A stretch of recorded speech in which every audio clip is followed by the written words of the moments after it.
ఇదేం చేస్తుంది అంటే, మనం ఒక మంచి వంట వండుకున్నప్పుడు మనం అందరం కుటుంబం అంతా కూడా కలిసి మంచిగా రుచిగా తినగలిగేటట్టుగా చేస్తుంది. నిజమా కాదా? ఒక్కొక్కరికి ఒక్కొక్క రుచి చూపిస్తుందా? అందరికి ఒకే రుచి చూపిస్తుంది. అవునా? దేవుడు కూడా అందరినీ ఒకేలాగా ప్రేమిస్తాడు. అది ఆయన ప్రేమ. ఆ ప్రేమ ఎలా చూపించాడంటే, మనందరి కొరకు తన రక్తాన్ని కాచి సిలువలో మరణించి మన కొరకు తన ప్రాణం పెట్టి తిరిగి లేచాడు. ఉప్పు ఏం చేస్తుంది? ఇంకా చెప్పండి. ఉప్పు ఏం చేస్తుంది? చెప్పాలి మీరు. మీరు ఈసారి కూర వండుకున్నప్పుడు ఇదే గుర్తు రావాలి. ఇక ఉప్పు తక్కువ, అవునా? గుర్తు రావాలి. ఎందుకంటే ఈ ఉప్పు లాగా నేను ఉండాలి సమాజంలోనే. మీకు ఉప్పు ఏం చేస్తుందో మనకు తెలియలేదు అనుకోండి, మనం సమాజంలో కూడా అలాగా ఉండలేము, కలిసి ఉండలేదు. ఇప్పుడు మన డాక్టర్ గారి దగ్గర పోయిన తర్వాత డాక్టర్ గారు పేషెంట్ అందరూ ఒకేలా చూస్తాడా, సపరేట్ గా చూస్తాడా, వేరే చూస్తాడా?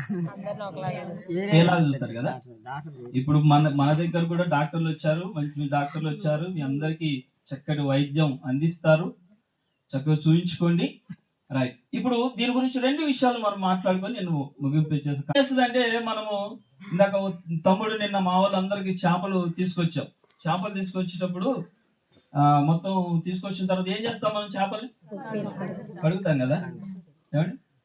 చేపల్ని ఉప్పేసి కడుగుతాం కదా. సర్ఫేసి కడగొచ్చుగా, కడగం కదా. మనల్ని అయితే సర్ఫేసి సబ్బేసి కడగాలి, చేపల్ని ఉప్పేసే కడగాలి. ఎందుకు? అది మాత్రమే చేపల్ని శుద్ధి చేస్తుంది, శుభ్రపరుస్తుంది, వాసన నుంచి పోగొడుతుంది. అలాగే వేరే వేరే ఇంకేది సరుపు సబ్బు పోగొడుతుందా? పోగొట్టదు. అలాగే మనము ఈ లోకంలో ఒక మనిషి మధ్య ఒక మనిషి వ్యతిరేకంగా బ్రతుకుతున్న క్రమంలో, ప్రేమ లేనటువంటి క్రమంలో ప్రభు అయిన యేసుక్రీస్తు వారు ఏం చేశారంటే, ఆయన మాత్రమే మనము చేసిన తప్పిదాలను క్షమించి మన పాపం అనే వాసన నుంచి కడిగి శుభ్రం చేసి, ఇలా తెల్లగా వాసన లేకుండా పాపం లేకుండా పరిశుద్ధులుగా తన పవిత్ర రక్తాన్ని ఇచ్చి మనల్నిగా చేశాడు. అర్థమైంది మీకు? ఉప్పు మాత్రమే చేపలు కడుగుతుంది, ఇంకేది కడగదు. ఒకరు కడిగితే మనం పక్కన పారేసుకోవటం. అలాగే ఈ ప్రపంచంలో ఎంతమంది ఉన్నా యేసు ప్రభు మాత్రమే మన యొక్క పాపం లేదా మన యొక్క తప్పిదాలను క్షమించి మనల్ని ఇలా తెల్లగా పరిశుద్ధంగా మనము జీవించడానికి, అందరికీ ఉపయోగపడే విధంగా ఉండడానికి ప్రభు యేసుక్రీస్తు వారు తన పవిత్ర రక్తాన్ని, అంటే చేపల్లో ఉప్పు ఎలాగేసి కడిగామో ఆయన రక్తం ద్వారా కూడా మనల్ని అలాగా కడిగి మనల్ని పాపం అనేటటువంటి పరిస్థితుల నుంచి శుభ్రం చేశాడు. అందును బట్టి యేసు ప్రభుకు మనం ఒకసారి చప్పులు కొడదాం. ఇంకేం చేస్తుంది? ఇంకొక పాయింట్, ఇంకేం చేస్తుంది?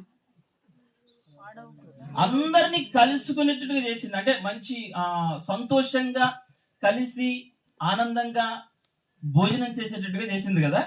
రెండోది ఏం చేసింది? చెడు నుంచి వాసన నుంచి విడుదల కలిగించింది. ఇంకోటి ఇది ఏం చేస్తుంది అంటే,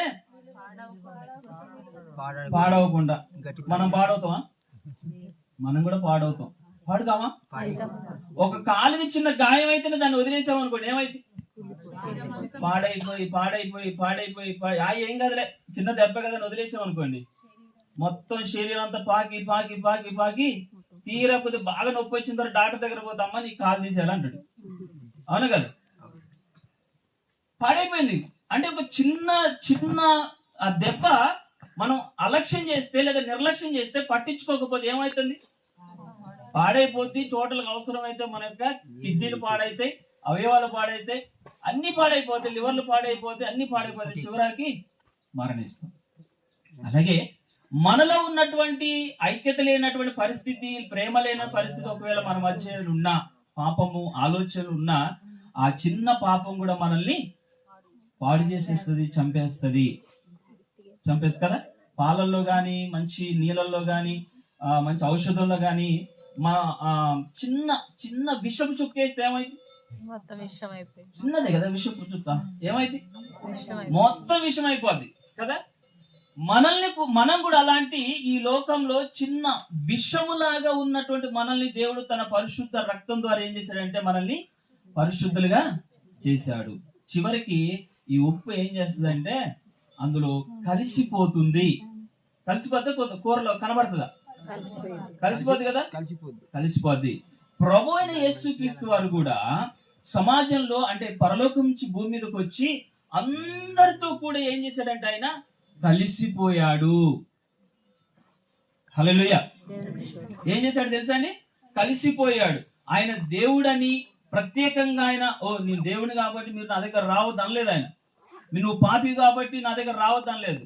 ఆయన అలాంటి వాళ్ళ దగ్గరికి వెళ్ళిపోయాడు, కలిశాడు, మంచిగా కౌగలించుకున్నాడు, పట్టుకున్నాడు, వాళ్ళు ఇచ్చింది తాగాడు, తిన్నాడు. వాళ్ళతో కలిసి అందరినీ కూడా ప్రేమిస్తూ తారతమ్యాలు లేకుండా భేదాభిప్రాయాలు లేకుండా ఏం చేశాడు యేసుప్రభు మనలందరూ కూడా ప్రేమించాడు.